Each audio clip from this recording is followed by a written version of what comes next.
here for Exploding Pineapple Research Project. We would like to review and validate our problem or need as well as our solution. I have a team of experts with me. The problem or need we want to address is we want to reduce the use of dirty energy and increase the use of clean and renewable energy. Our energy expert will talk about our research findings about dirty energy. I am Lawrence, and I am the energy expert, and I would like to share the team's research on dirty energy. Dirty energy is from fossil fuels that releases carbon dioxide or CO2 and other greenhouse gases. Most of the energy we use today comes from fossil fuels like petroleum, coal, and natural gas, etc. Only 11% of energy that we use comes from clean sources, and 8% of that is 11% is solar. So the total of solar energy that we generate is less than 1% of the total energy we use. This is not good. Our eco-expert will share our research findings about carbon emissions. I am Anushka, and I'm the eco-expert. Dirty energy causes a lot of problems. Dirty energy pollutes the atmosphere and the air we breathe. It may lead to health risks. Dirty energy causes natural disasters like floods and storms. The United States is the second worst country in the world in greenhouse gas emissions. Michigan was one of the 10 worst states in greenhouse gas emissions. We know trees breathe a lot of CO2 and release oxygen, but we are also running short of trees because of cutting forests to build houses, offices, and more. A tree can absorb as much as 48 pounds of carbon dioxide per year and can absorb 1 ton of carbon dioxide by the time it reaches 40 years old. Growing trees is not enough to reduce greenhouse gases, but we have to stop the release of CO2 before the trees absorb it. How can we do it? A solar energy expert will share our research findings. I am Ria, and I am the solar energy expert. How can we stop the release of CO2 before the trees absorb it? Then nature's answer is energy from the sun. The energy from the sun is called solar energy. The solar energy is the most quickly renewable energy source. Solar energy never runs out and it's always available. We can use solar panels to collect the energy from the sun. Using solar energy is an alternative, clean, and renewable energy, and it's not new. You know that we are already using solar energy in a lot of places nowadays. We see residential homes powered by solar energy. We see stores, offices, and factories powered by solar energy. For example, IKEA, Ford, General Motors, and Domino's collect and use solar energy. We even see solar energy projects in a lot of open places by utility companies like DTE. These different types of projects are not enough to reduce the use of dirty energy. There's an ever-increasing need to increase the use of solar energy. What other solutions do we have to increase the collection and use of solar energy? Our solution expert will share the solution. I am Ashi, and I am the solution expert on this project. Our solution is solar walkways. One of the key requirements of solar energy creation is dual-purpose surfaces to put on panels, for example, rooftops and open areas. Of course, open areas are also a trade-off between growing grass, bushes, and trees and installing solar energy projects. Where do we see these readily available dual-purpose walkways in our neighborhoods? On the sides of most local roads, in our housing communities and suburbs, in parks and other public places. We wanted to propose 2 solution options. Solution 1, placing the solar panels on concrete walkways. Solution 2, building a solar roofs on our walkways. Our city planner will share more about our research findings on our roads and subdivisions and how to start a project in our local community. I am Patrick, and I'm the city planning expert on the project. We know that townships are made of residential communities, businesses, roads, schools, and parks. Counties are made up of townships, states are made up of counties, and the U.S. is made up of states.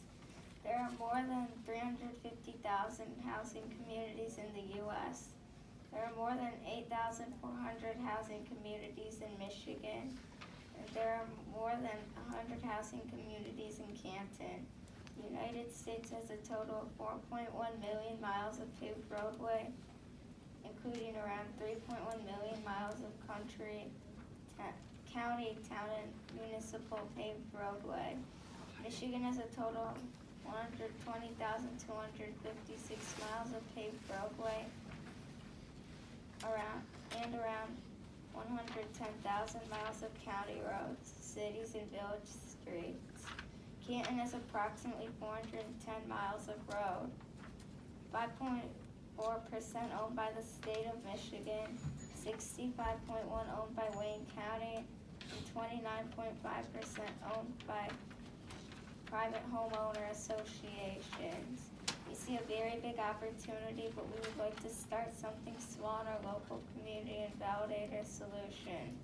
We want to start with solar walkway project along the sides of government-owned roads to power signals and street lights. A big city has thousands of intersections, so it can cost millions of dollars just to power all the traffic lights. The United States has around 380,000 intersections with 4 million traffic lights. We want to pick Cherry Hill and Canton Center intersection. This intersection uses around 20 traffic lights 24 hours a day and 365 days a year. Our policy expert will share our thoughts on who should own these kind of projects. I am Ben and I am the policy expert on the project. As you all know, residential roof installations are owned by owner of the house like you and me. Store, office, and factory projects are owned by companies like IKEA, Ford, and Target. Most open space projects are owned by utility companies like DTE. Who should own the solar walkway projects? Solar walkway projects along the sides of government-owned roads. Should government own this project? Solar walkway projects along the sides of subdivision-owned roads. Should housing community own these projects? Solar walkways projects in public areas, parks, schools, etc. Should government own these projects? These are not simple questions. We need to come up with a strong policy to own and run these projects. Our project manager will share benefits of these projects. What do we get out of these projects? Emissions, less clean energy. One solar panel will eliminate 10 tons of CO2 emissions in 40 years of life. It is equivalent to 10 trees of each with 40 years of life. Almost free energy after a few years. Solar panels are costlier than trees, but a solar panel generates 15,000 clean kilowatts per hour electricity in its life. The cost of a solar panel is recovered in the first 10 years of its life. We almost get 30 years of free energy from each solar panel. What we may see in the future. We never know. There may be solar roads around the cars we drive. There is already a solar road at 0.6 miles in France. Solar outfits for powering the gadgets we use every day. We also have a couple of questions we wanted to ask you. What do you think of the problem or need of our project? Do you think it's valid and relevant? I think it's intriguing to think of putting solar panels in sidewalks or other kinds of pavement. I'm wondering how well the material of the panel will survive with a lot of traffic and with snow removal and things like that. What would be the longevity of them? Maybe trying to make more strong solar panels. Solar glass? Yeah, I think you would need to think of some ways to cover it with a really durable material. Have you come across these kind of projects? We've looked into solar. We're very interested in it. It's a great subject that you guys brought up and very relevant. So I really appreciate it. But not a solar walkway. We have not gone to that road. Just very interesting. Have to look into it. And normally you're lifting them up to get them out of the way and protect them to some degree. So this is interesting. What do you think of our research and supporting facts? Are we missing anything? Well, I thought you did a very thorough job, each one of you. Just like we're saying, the longevity of the product being on the ground in Michigan in the winter would be a little piece of the puzzle I'd like to hear more about.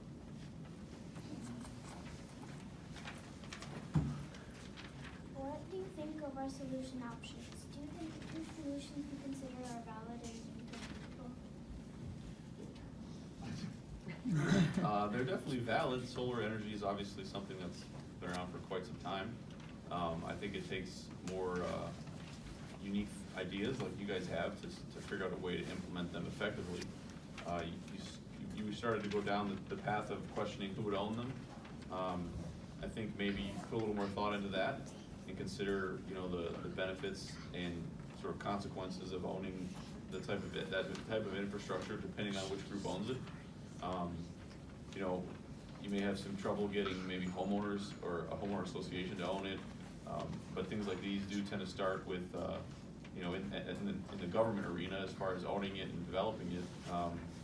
I think maybe look a little more into, you know, even smaller governments like Canton. We have dozens, if I'm not wrong, of buildings that you could cover roofs with solar panels and you know, provide energy to ideally maybe the whole building or more or less. But it's certainly a great idea. You did a very nice job and put a lot of thought into it, and all the roles were very well defined. I like that.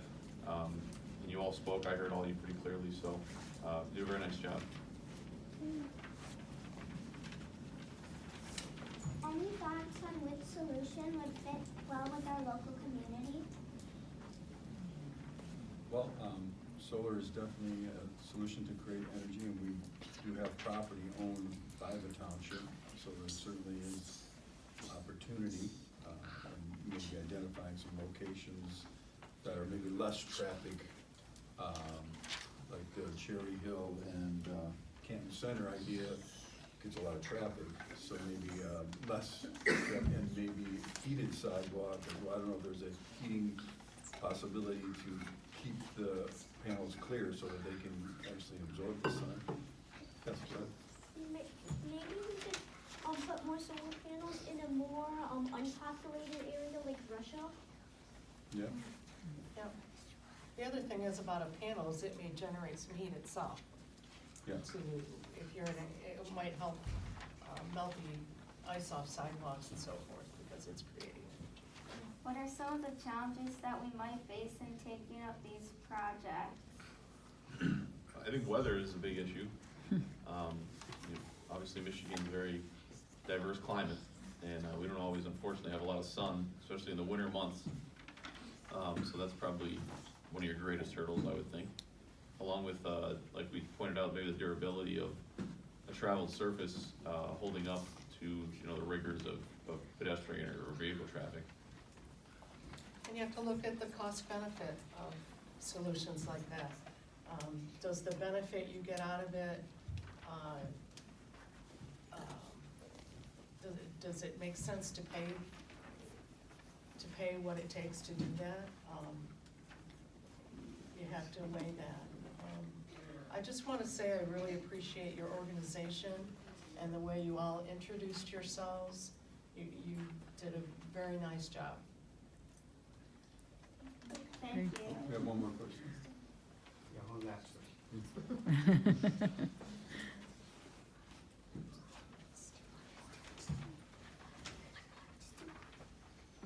You need some help? Do you agree with our recommendations on coming up with a policy? On what policy? Do you agree with our recommendations on coming up with a policy? Oh, yeah, I think it's a great thought, yeah. And as the planning function, that's a good place to start. If you don't propose these ideas, then they never get anywhere, so it's always good to research new ideas. Thank you. Thank you. Can we take a picture? Guys.